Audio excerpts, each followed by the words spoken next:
I'm with Jordan this time, and I wanted to get Jordan on because he's been a vegan for quite a while. So I wanted him to explain what he does to get enough protein, as well as some of the things that you guys should be aware of if you don't eat enough meat or seafood, because you are missing out on some really critical nutrients, and Jordan will discuss how he gets those in his diet and the technology we have now to get food to taste really good, non-meat sources to taste really good. So Jordan will describe all those things. Sure.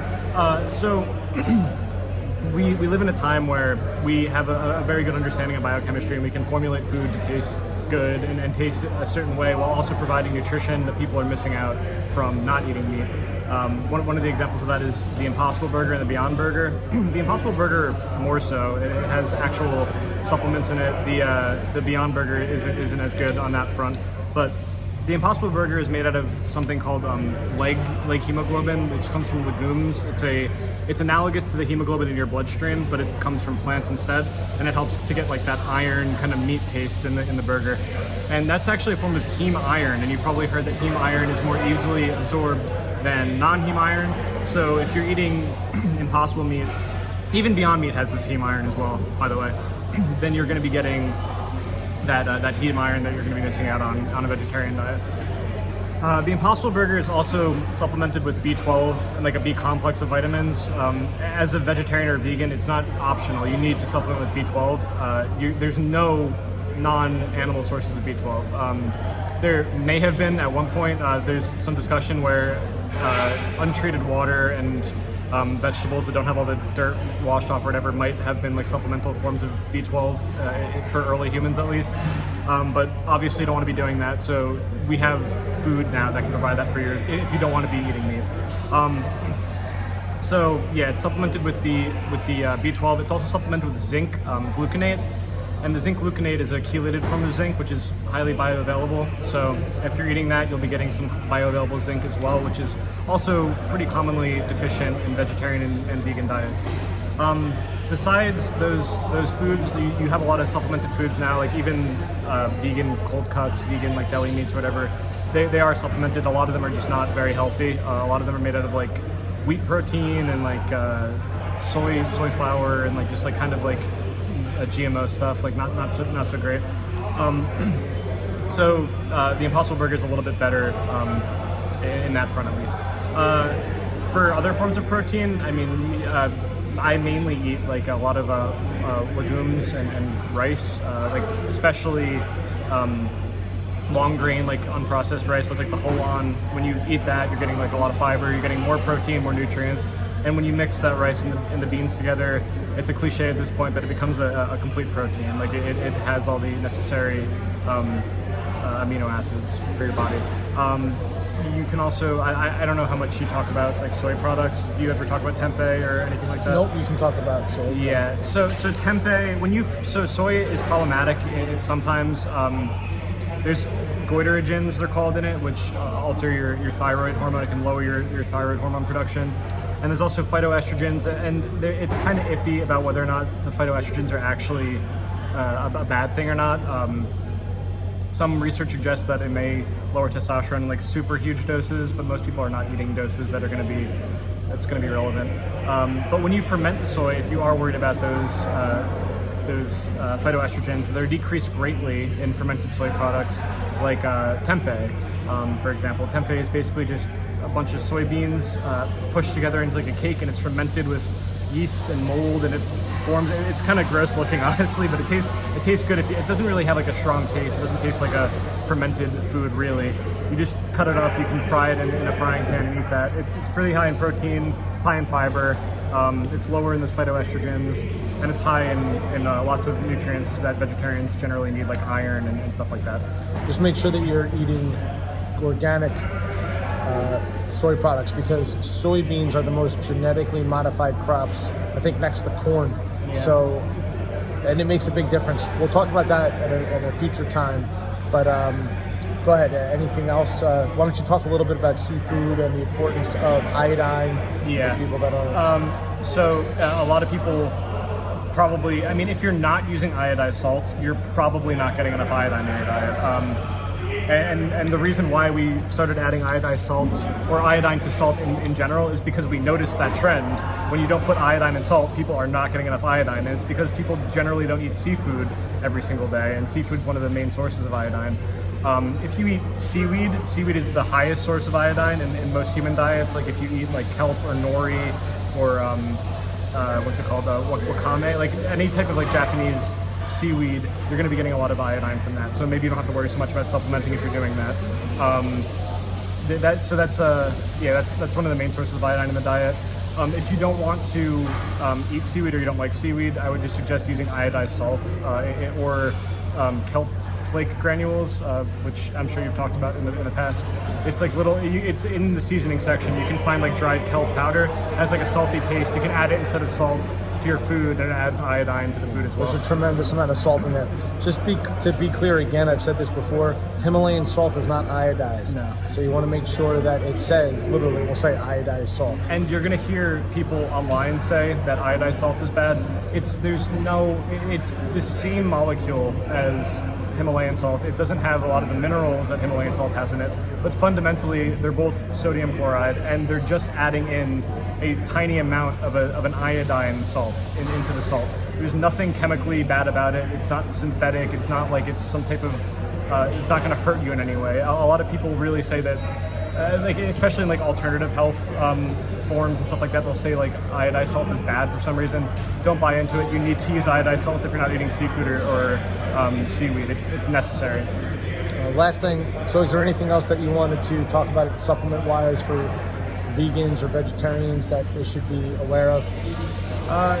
Yeah, so besides like B12, especially B12, a lot of B vitamins in general can be kind of deficient in a vegetarian and vegan diet, so make sure you include a B complex if you're not eating fortified foods.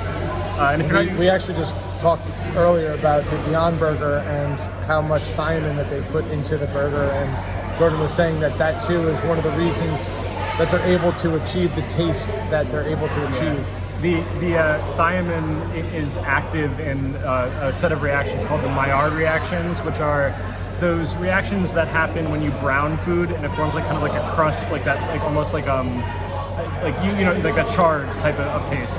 And thiamine is strongly active in those types of reactions. So I'm assuming, I don't actually know this for a fact, but I'm assuming the reason why they're adding so much thiamine to the Impossible meat is to make it taste more like meat. Yeah, because it's like 3,000% the RDA. Yeah, it's close to 3,000. I think it's like 2,700, something like that. So in general, meat is going to have a lot of thiamine. That's where you're going to get most of your thiamine. I could go down the thiamine rabbit hole right now, but I'm actually reading a book right now. The entire book is only on thiamine, and I'll be sharing some of that stuff with you guys when I'm done. But it's quite an interesting topic. There's a strong argument how and why people become thiamine deficient. We already know that people that are heavy drinkers are very likely thiamine deficient, especially in their brain, and there's real consequence to that. That's why I sell the benfotiamine up front, which is thiamine. But unless I know that you have a drinking problem, I wouldn't have talked to you about that. The last thing I want to talk to Jordan about is supplemental magnesium. So every night I take a magnesium supplement, and in the UTC manual it is one of the 3 mandatory supplements that you guys see: vitamin D3, your omega-3 fish oil, and the magnesium. Jordan, why don't you just explain to people what it is about magnesium that is so critical, starting with just every cell in your body? Yeah, magnesium is one of those cofactors like zinc, where it's used in hundreds and hundreds, if not thousands, of enzymes in your body. It binds to a site on a lot of these enzymes where it changes the structure of the protein in a way that allows it to bind to its substrates. And without a proper magnesium status, those enzymes are not going to be able to function to the fullest extent that they should be able to.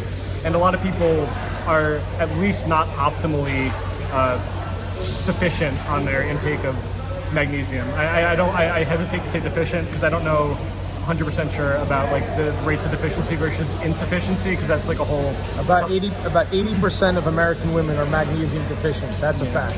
Yeah. But what are some of the things that would make people magnesium deficient? Can you talk maybe like how is magnesium used in the body? For example, like if you exercise a lot, would you be more likely to be exercise deficient? Some of the things that would cause magnesium deficiency, other than simply nutritional deficiency, are there things that people should be aware of? Yeah, like exercising, sweating a lot. Even if you're not exercising, if you're a person that sweats a lot, you're going to be losing magnesium and zinc through your sweat. It's one of the main ways that you lose it. If you drink a lot of, I mean, I don't know how common this is, but a lot of like distilled water, that can drain magnesium and other electrolyte stores. Or if you're just drinking way too much water in general, like overhydrating and not getting enough of your water from food, like vegetables and even like vegetable juices. Stress can help to lower magnesium stores, which is not good. I don't know, anything else off the top of your head? I mean, I would imagine gut dysbiosis. Oh, yeah, right? like if the transporters in your gut are messed up, or you have your intestinal motility is like way too fast. If you're like, moving your bowels too often, you're not going to have time to absorb the magnesium. So that would be people with some people that have very loose stool, diarrhea.